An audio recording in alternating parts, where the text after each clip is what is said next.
Here's your latest headlines with Sierra Tufts from the Wayne.com studio.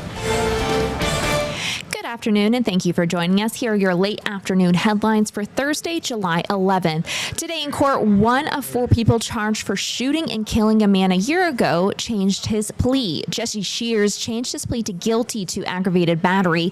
If accepted by a judge, a murder charge against Shears will be dropped. He will face up to 10 years in prison. Shears is scheduled to be sentenced in November. Police arrested Shears and three other people for the shooting death of 40-year-old Dennis Starr on Lower Huntington Road last summer. Lexus Evans and Samuel Evans IV are still charged with murder in the case. They're scheduled to have a jury trial later this year. If a judge accepts a fourth person involves plea deal, Samuel Evans III, he will also have a murder charge dropped against him. Both Shears and Evans III are scheduled to be sentenced in November.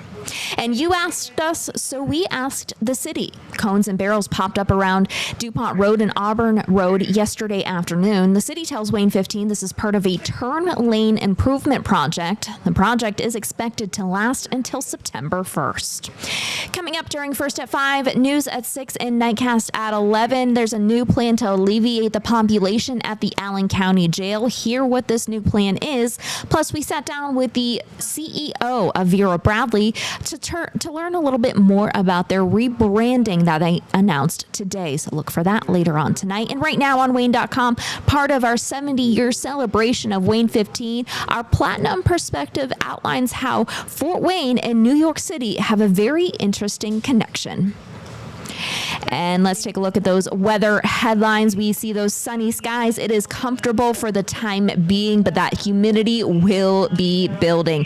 Taking a look at Storm Tracker right now, you can see it looks like there's some showers popping up in the area. If we do see any showers this evening, it will be very scattered, and it is not anything widespread, and they're really just popping up wherever they feel like it at this point. Taking a look at that hourly planner, you can see that small chance to see some rain, and our winds are fairly calm as we see temperatures in the mid-80s. As we head into the later parts of the evening, we see a little bit more clearing with those clouds getting out of the way. You can see that cloud cover right now with our Parkview Field camera. Parkview Field looking absolutely beautiful right now, a nicely manicured field.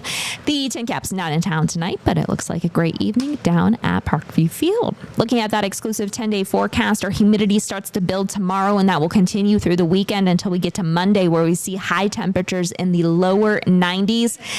Shower chances tomorrow, looking good for Saturday's Three Rivers Festival Parade. High temperatures reaching the mid to upper 80s on Saturday, so the parade morning will be a little bit cooler for us. We see another chance to see some showers and storms on Sunday, and then we start again the work week in that lower 90-degree mark. Temperatures staying in the 80-degree range until we see a week from today back down to the 70s. So we got some hot and steamy days ahead of us before we see a little bit of relief from that heat.